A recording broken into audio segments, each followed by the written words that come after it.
रात के 10 बज चुके थे। चारों तरफ खामोशी छाई है। बड़ी सर्दी पड़ रही है। ये बॉर्डर का इलाका है। अंधेरे ने गहरी चादर तान रखी है। कहीं कहीं खेतियां हैं जिन पर स्लेटी रंग की धुंध झुकी हुई है। दूर एक मकान की रोशनी नजर आ रही है। ये रोशनी सर्द अंधेरी रात में तारे की तरह झिलमिला रही है। एक टिब्बे से निकलकर दो आदमी इस रोशनी की तरफ बढ़ रहे हैं। उन्होंने खेस इस तरह से ओढ़ रखे हैं कि सिर्फ आंखें ही नजर आ रही हैं। इनमें एक सिख है जिसका नाम कृपाल सिंह है, दूसरा हिंदू है, इसका नाम कालिदास है। दोनों ने भरे हुए पिस्तौल अपनी सदरियों में छुपा रखे हैं। कृपाल सिंह के पास तेज धार वाली कृपान भी है। कालिदास के हाथ में एक थैला है। थैले में भैंस का सींग है जिसमें बकरी का कीमा भरा हुआ है। थोड़ी देर के लिए वो रुक जाते हैं। दूर से नजर आती मकान की रोशनी को गौर से देख रहे हैं। सिख कृपाल सिंह धीमी आवाज में कहता है, अकबर शाह घर पर अकेला होगा। कालिदास बोला, मैंने पता करा लिया है, इसका बेटा किसी की शादी पर शहर गया हुआ है, रात को लेट आएगा। घर में सिर्फ लड़के की मंगेतर ही होगी जो कराची से आई हुई है। वो कोई बात नहीं, कालिदास ने जोर देते हुए कहा। सरदार, आज फैसला हो जाना चाहिए। कृपाल सिंह ने अपनी दाढ़ी मूंछों से भरे हुए मुंह के आगे से खेस नीचे खिसकाते हुए कहा, आज गल मुक जाएगी, चल। दोनों अंधेरे में इस मकान की तरफ चलने लगे जिसकी रोशनी दूर से झिलमिलाती दिखाई दे रही थी। इस बॉर्डर एरिया के वीरान इलाके में यह अकेला मकान हवालदार रिटायर्ड अकबर शाह का था जो फौज में कमांडो भी रह चुका था। इसकी बीवी फौत हो चुकी थी। बॉर्डर लाइन के पास इसने थोड़ी सी जमीन हासिल कर ली थी। यहाँ छोटी सी खेती थी जिसकी काश्तकारी अकबर शाह खुद करता था। इसके जवान साल बेटे सुल्तान ने माल्टो का एक छोटा सा बाग भी लगाया हुआ था। सुल्तान की उम्र 24 साल के करीब थी। बीए करने के बाद वो अपने बाप के साथ खेती बाड़ी में लग गया था। अपनी माल्टो के बाग की अभी वो खुद ही देखभाल करता था। दूर की नजर जरा कमजोर होने की वजह से वो फौज में भर्ती नहीं हो सका था। अकबर शाह का एक ही बेटा था, दूसरी कोई औलाद नहीं थी। इसने बेटे को दीनी तालीम भी दिलाई थी और कमांडो की भी पूरी ट्रेनिंग दी थी। सुल्तान का जिस्म मजबूत और कसरती था। दोनों बाप बेटा पाक दिल, पाक बाज, सच्चे मुसलमान और जबरदस्त मुहिब्बे वतन थे। इस्लाम और पाकिस्तान से इन्हें गहरी अकीदत थी और अपने दीन और अपने मुल्क की खातिर हर वक्त जान कुर्बान करने को तैयार थे। शहर में अकबर शाह का कोई रिश्तेदार अजीज नहीं था। कराची में इसका छोटा भाई रहता था जिसकी बेटी नसरीन से सुल्तान की मंगनी तय पा चुकी थी। इन दिनों नसरीन अपने ताया अकबर शाह के घर पर छुट्टियां गुजारने आई हुई थी। अकबर शाह फौज में कमांडो की हैसियत से बड़े कारनामे अंजाम दे चुका था। अपने इनाम में एक पिस्तौल और एक शील्ड भी मिली थी जिसे अकबर शाह ने एक बक्स में संभाल कर रखा हुआ था। पिस्तौल के अलावा इसके पास एक लाइसेंस वाली 2 नाली बंदूक भी थी। इसकी बॉर्डर एरिया में अक्सर जरूरत पड़ जाती थी। अकबर शाह का मकान, खेत और माल्टो का बाग बॉर्डर से थोड़े फासले पर ऐसी जगह था जो कभी इंडिया के स्मगलरों की जन्नत हुआ करती थी, मगर अब इनके लिए जहन्नम बन गई थी।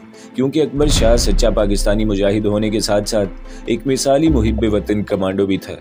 इस इलाके से किसी हिंदुस्तानी दहशतगर्द, तखरीबकार या स्मगलर का गुजरना मौत के मुंह में चले जाने के बराबर था।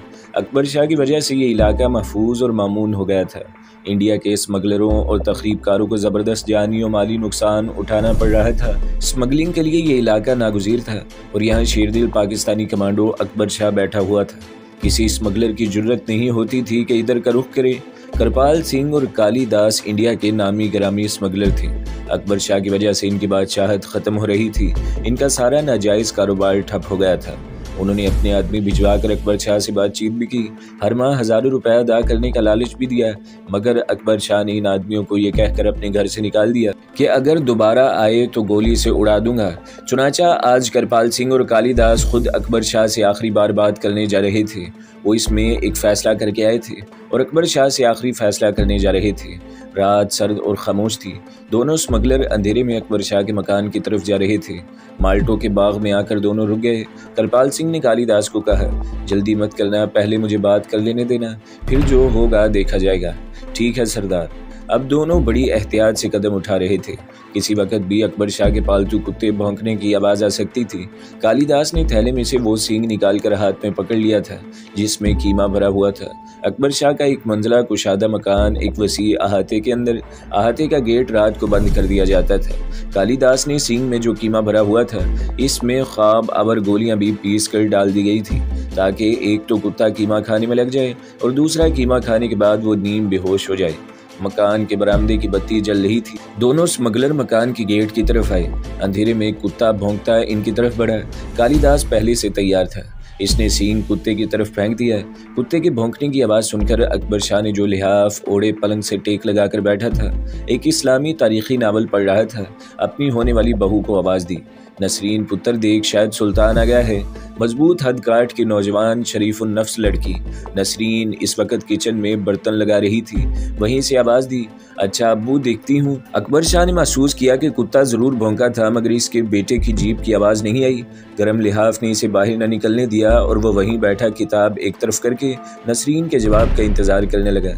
दूसरे लम्हे नसरीन दुपट्टे से हाथ पहुँचती अंदर आई और बोली, अब्बू, सुल्तान तो अभी नहीं आए। अकबर शाह ने तपाई पर पड़ी हुई घड़ी पर निगाह डालते हुए कहा, इसे अब तक आ जाना चाहिए था। भला रात के वक्त इतनी दूर शादी में जाने की क्या ज़रूरत थी? तुम जाकर सो जाओ, मैं जाग रहा हूँ। नसरीन जी अच्छा कहकर कमरे से निकल गई। इस दौरान करपाल सिंह और कालीदास अहाते की दीवार फांद कर अंदर दाखिल हो गए थे। करपाल सिंह इससे पहले भी एक बार अकबर शाह से बातचीत करके मामला तय करने की गर्ज से इस मकान में आ चुका था। इसे मालूम था कि अकबर शाह का बेडरूम किस तरफ है।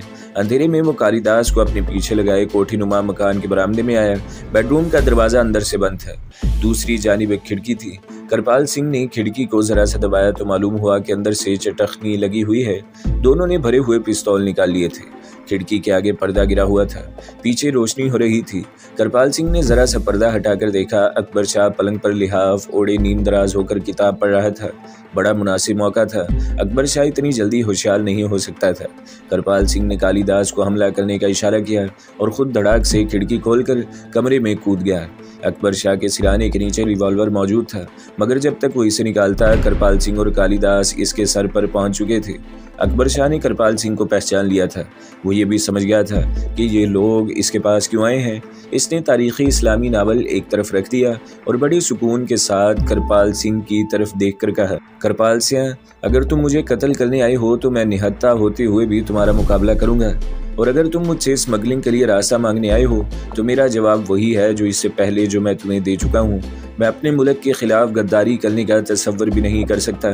करपाल सिंह ने खेस मुंह से पीछे कर लिया हुआ था। इसकी सुर्ख आंखें बड़ी खूनखार हो रही थी, फिर भी इसने मुस्कुराने की कोशिश करते हुए कहा, शाह जी, मैं आखिरी बार मौका दे रहा हूँ, हमारी बात मान ले, जिद छोड़ दें। तुम्हें घर बैठे हर माह 30,000 रुपया मिल जाया करेगा, और क्या चाहते हो? अकबर शाह ने करपाल सिंह की आंखों में आंखें डाल दी। करपाल सिंह, मैं वतन की आबरू का सौदा करने वालों में से नहीं हूँ, ये बात तुम अच्छी तरह जानते हो। तुम्हारे हक में यही बेहतर है कि इस केराड़ को लेकर जिधर से आए हो इधर ही वापस चले जाओ। करपाल सिंह ने मोटी गर्दन हिलाते हुए पिस्तौल की नाली का रुख अकबर शाह की आंखों के दरमियान करते हुए कहा, मैं फैसला करके जाऊंगा, आज बात ख़त्म हो जानी चाहिए, बोलो सौदा मंजूर है या नहीं। करपाल सिंह और कालीदास दोनों ने पिस्तौल तान रखे थे। दोनों टिकटिकी लगाए अकबर शाह को देख रहे थे। दोनों जानते थे कि अकबर शाह फौजी है और बड़ा दलेर है, इसलिए वो इसके बिल्कुल करीब नहीं हो रहे थे, मगर दोनों के पिस्तौलों का रुख अकबर शाह की तरफ था। अकबर शाह ने फैसला कुन लहजे में कहा, हरगिज़ नहीं, मुझे मरना गवारा है, मगर मैं अपने मुल्क को नुकसान नहीं पहुंचा सकता। इसके साथ ही अकबर शाह तड़प कर दूसरी तरफ हो गया और अपना हार रिवॉल्वर निकालने के लिए सिराने के नीचे डाल दिया, मगर इसका हार रिवॉल्वर तक पहुंचने से पहले ही जैसे बेहिस हो गया। ऊपर तले पिस्तौल के 3 फायर हुए। 2 गोलियां करपाल सिंह ने फायर की और 1 गोली कालीदास ने चलाई। तीनों गोलियां अकबर शाह के पहलू में लगीं और फेफड़ों के करीब से होती हुई जिस्म से पार हो गईं। ठीक है अकबर शाह, अगर हम नहीं तो फिर तुम भी नहीं। अकबर शाह के बदन में जैसे आग सी लग गई। इसका हलक सूख गया, सांस रुकने लगा। दर्द का इसे बिल्कुल एहसास नहीं था। फायरिंग की आवाज़ सुनकर नसरीन, जो बिस्तर में लेटी किताब पढ़ रही थी और सुल्तान का इंतज़ार भी कर रही थी, शाहजी के कमरे की तरफ दौड़ी। अंदर आकर इसने अपने होने वाले ससुर के खून में लथपथ बिस्तर पर औंधे पड़े देखा तो इसकी चीख निकल गई। करपाल सिंह ने कालीदास को गाली देकर कहा, ले चल लो इसको। नसरीन दरवाजे की तरफ भागी। कालीदास ने इसे वहीं दबोच लिया। इसे मालूम था कि घर में दूसरा कोई मर्द नहीं है। वो नसरीन को घसीटते हुए कमरे से बाहर ले गए। 3 गोलियां खाकर अकबर शाह नीम बेहोश पड़ा था। इसका खासा खून बह गया था। इसके बावजूद इसने अपने जिस्म का सारा बाकी मादा जोर लगाकर सिराने के नीचे से रिवॉल्वर निकाल लिया और फायर कर दिया, मगर गोली दरवाजे के ऊपर दीवार पर जाकर लगी। इसके हाथ से नाताकती के बायस रिवॉल्वर गिर पड़ा। टेबल लैंप पलंग के साथ लगी तबाही पर जल रहा था। अकबर शाह की आदत थी कि वो इस्लामी तारीखी नावल पढ़ते हुए कापी पेंसिल पास रख लेता था और जो फिक्रे इसे अच्छे लगते थे इस कापी पर उतार लेता था। इसे नसरीन की चीखें बाहर से आती थोड़ी देर तक सुनाई दी, फिर गहरी खामोशी छा गई। अकबर शाह को एहसास हो गया था कि वो मर रहा है और इसका बेटा सुल्तान अभी तक घर नहीं आया। वो इसके नाम एक खास पैगाम छोड़कर मिलना चाहता था। वो हाथ को आहिस्ता आहिस्ता तपाई की तरफ ले गया। वहाँ कापी पेंसिल पड़ी थी। इसने कापी को अपनी तरफ खींच लिया और कागज पर ठंडी होती कपकपाती उंगलियों से पेंसिल थाम कर कुछ लिखने लगा। इसका सांस उखड़ रहा था। पेंसिल पर गिरफ्त कमजोर पड़ती जा रही थी। फिर इसकी आंखें बंद हो गई और पेंसिल हाथ से छूट गई। सर्द रात गहरी होती जा रही थी। मकान पर मौत का सुकूत तारी है। बाहर अंधेरा छाया हुआ है। इस अंधेरे में दूर कच्चे रास्ते पर जीप की हेडलाइट्स की रोशनी झिलमिलाती है। अकबर शाह का बेटा सुल्तान शहर से वापस अपने घर आ रहा है। इसके साथ वाली सीट पर केक पड़ा है। ये केक वो अपनी मंगेतर नसरीन के लिए ले आया है।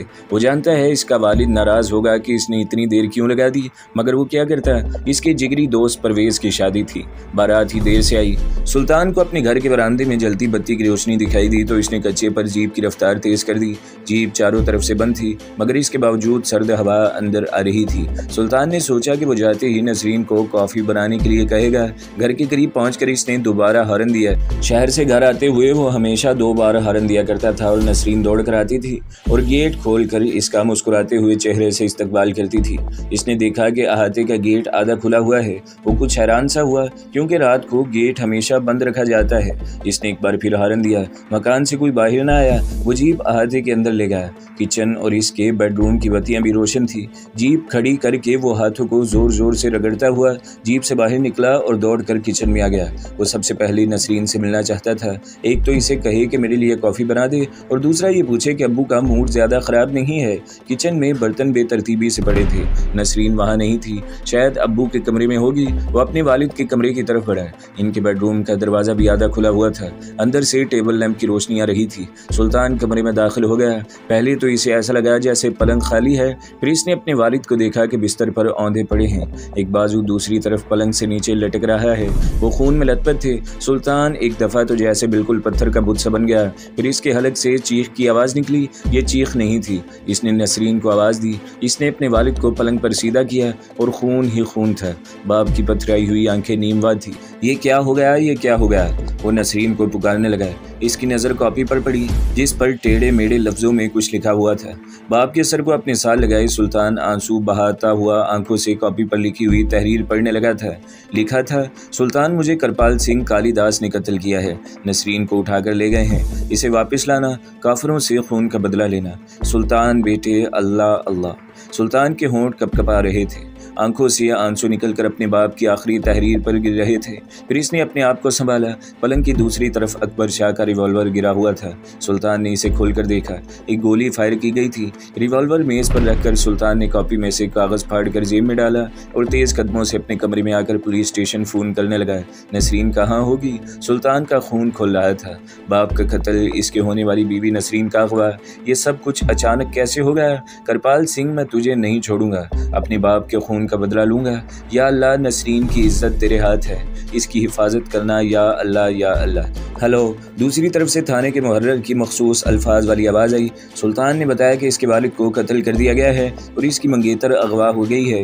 मुहर्रर ने बेनियाजी से जवाब दिया, थाने आकर रपट लिखाओ जी। जब सुल्तान ने अपना पूरा तारुफ करवाया तो मुहर्रर की आवाज़ आई, फिक्र न करें जी, मैं गार्ड भेज रहा हूँ। सुल्तान ने फ़ोन बंद कर दिया और सर पकड़ कर वहीं बैठ गया। आनन फानन इसका घर तबाह हो गया था। करपाल सिंह की शक्ल इसकी आंखों में फिरने लगी। इसने करपाल सिंह को 2 बार अपने मकान पर देखा था जब वो इसके वालिद से स्मगलिंग के सिलसिले में बातचीत करने आया था, और दोनों बार इसके वालिद ने करपाल सिंह को घर से निकाल दिया था। सुल्तान ने इसी वक्त अपने बाप से कहा, अब्बू ये काफिर हमारे मुल्क के दुश्मन हैं, आप इन्हें पुलिस के हवाले क्यों नहीं करते? और इसके अब्बू ने जवाब में सिर्फ इतना कहा था, मैं इन्हें मौत के हवाले करूंगा, तुम देखते जाओ। सुल्तान के अब्बू ने देर कर दी और काफिरों ने इन्हें मौत के हवाले कर दिया। बोझल कदम उठाता इस कमरे में आ गया जहाँ इसके बाप की लाश इसी तरह पलंग पर पड़ी थी। पुलिस के आने से पहले वो लाश को वहाँ से उठाना नहीं चाहता था। थोड़ी देर बाद पुलिस आ गई।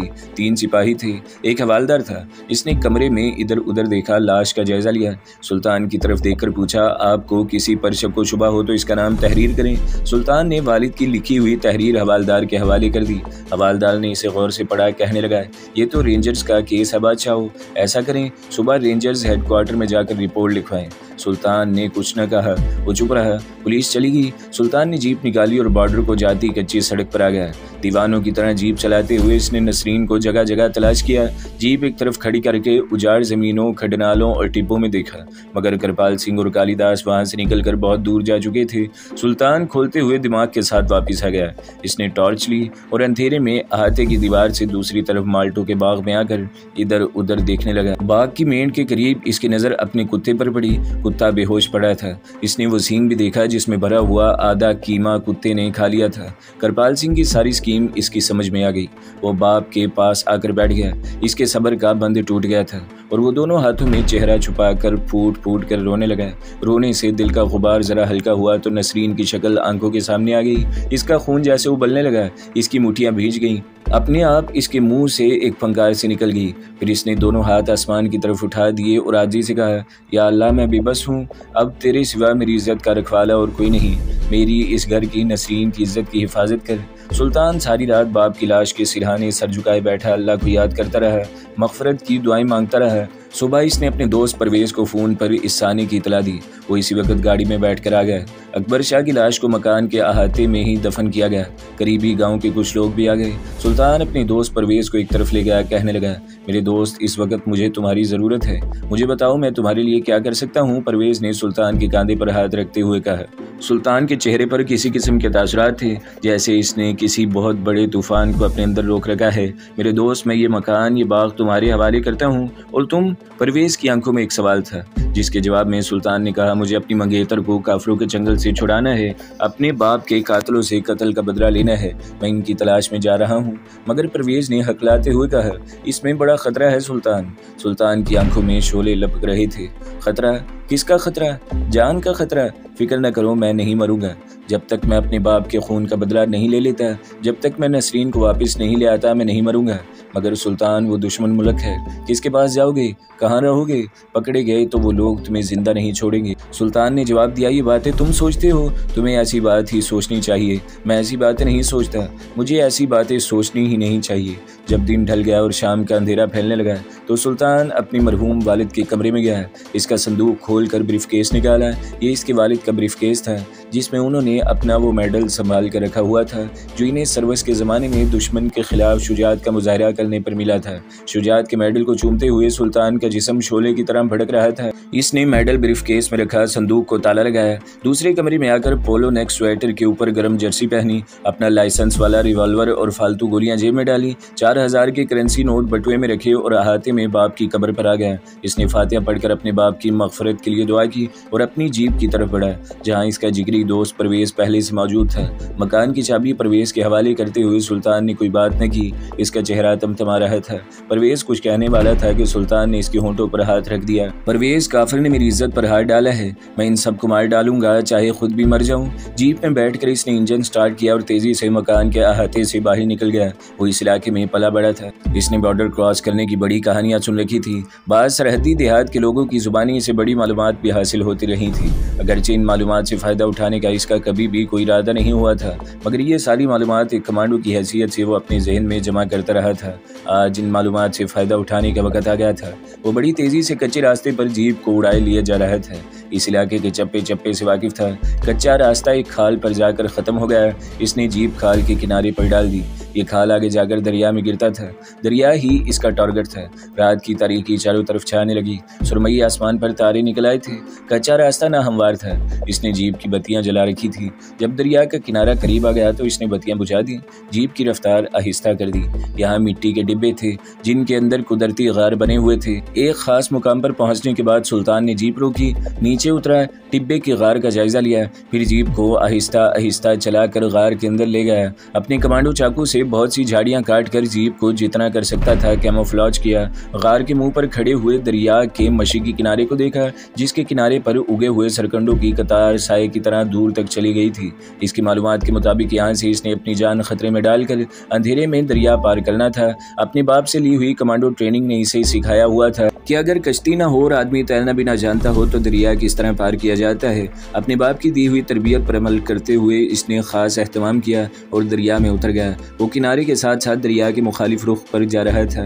ये मुश्किल काम था मगर वो जवान था। काफिर से अपनी गैरत का बदला लेने का आज़म चिंगारियाँ बनकर इसके खून में गर्दिश कर रहा था। इसे मालूम था कि वो मौत के मुंह में जा रहा है, मगर इसे इसकी फिक्र नहीं थी। वो एक तरह से मरने ही जा रहा था। सिर्फ एक बात की इसे फिक्र थी कि कहीं वो इंडिया की बॉर्डर सिक्योरिटी फोर्स की गोली का निशाना न बन जाए। वो इस वक्त तक हर हालत में जिंदा रहना चाहता था जब तक कि वो अपनी मंगेतर नसरीन को वापस न ले आता और अपने बाप के कातलों और नसरीन को अगवा करने वालों को चुन चुन कर मौत के घाट नहीं उतार देता। इसके अंदर इंतकामी जज्बात का एक तूफान शोर मचा रहा था, मगर इसका चेहरा एक चट्टान की तरह खामोश और पुरअज़म था। वो जानता था कि स्मगलर और इसके बाप के कातिल कृपाल सिंह और कालीदास इस रास्ते से इंडिया में दाखिल हुए होंगे। ये कोई आसान काम नहीं था। कदम कदम पर मौत का सामना था। किसी तरफ से भी सर्च लाइट की रोशनी एकदम इस पर पड़ सकती थी, फिर गोलियों की बौछार और इसकी खून आलूद लाश दरिया में तैर रही होती। बहरहाल सुल्तान दरिया पार कर गया। जिस जगह से इसे दरिया पार करना था, इसी जगह से इसने दरिया को पार किया। वो कोई स्मगलिंग का माल लेकर नहीं जा रहा था, न इसे स्मगलिंग का माल लेकर वापस आना था। वो अपनी इज्जत वापस लेने और अपनी इज्जत पर हाथ डालने वालों से बदला लेने के लिए जा रहा था। चुनाचा अब हम अपनी दास्तान को इस मुकाम पर ले जाते हैं जब सुल्तान दरिया को काफ़ी पीछे छोड़ाया था और सितारों की मदम रोशनी में उजाड़ इलाके से गुजर रहा था। अभी तक इसे कोई आदमी नहीं मिला था। इसे ये भी पूरी तरह यकीन नहीं था कि वो इंडिया के इलाके में आ गया है। चारों तरफ अंधेरा था। दूर कहीं कहीं दरख्तों की झुंडे सियाह धब्बों की तरह नजर आ रहे थे। जिस जगह से वो गुजर रहा था वहाँ कोई बाकायदा कच्चा रास्ता या पगडंडी नहीं थी। वीरान मैदान था, खेत भी नहीं थे, झाड़ियाँ उगी हुई थी। चलते चलते इसे अपनी दाएं जानिब ज़मीन ऊंची होती नजर आई। ये किसी खाल का किनारा था। बाएं तरफ कुछ दरख्त भी थे। खाल का किनारा आगे जाकर बाएं तरफ घूम गया। इधर से किसी ट्रक की आवाज़ सुनाई दी। सुल्तान दौड़कर झाड़ियों के पीछे छुप गया। इसकी हेडलाइट्स रोशन थी। इंजन का शोर बता रहा था कि ये फौजी ट्रक है। सुल्तान ने अपना सांस रोक लिया था क्योंकि ये फौजी ट्रक इस झाड़ी से जहाँ वो छुपा हुआ था कोई 20-30 कदमों के फासले पर जाकर खाल की ढाल के पास रुक गया। इसमें से 2 आदमी बाहर निकले। अंधेरे में सुल्तान इन्हें पूरी तरह न देख सका। इनमें से एक आदमी ने ऊंची आवाज़ में कहा, चलो ओए नीचे आकर बक्से ले जाओ। तो दोस्तों, अगली किस्त सुनने के लिए हमारे चैनल को ज़रूर सब्सक्राइब करें, वीडियो को लाइक करें और बेल के आइकन पर भी क्लिक कर दें ताकि हर जो आने वाली वीडियोज़ हैं वो आपको सबसे पहले मिलती रहें।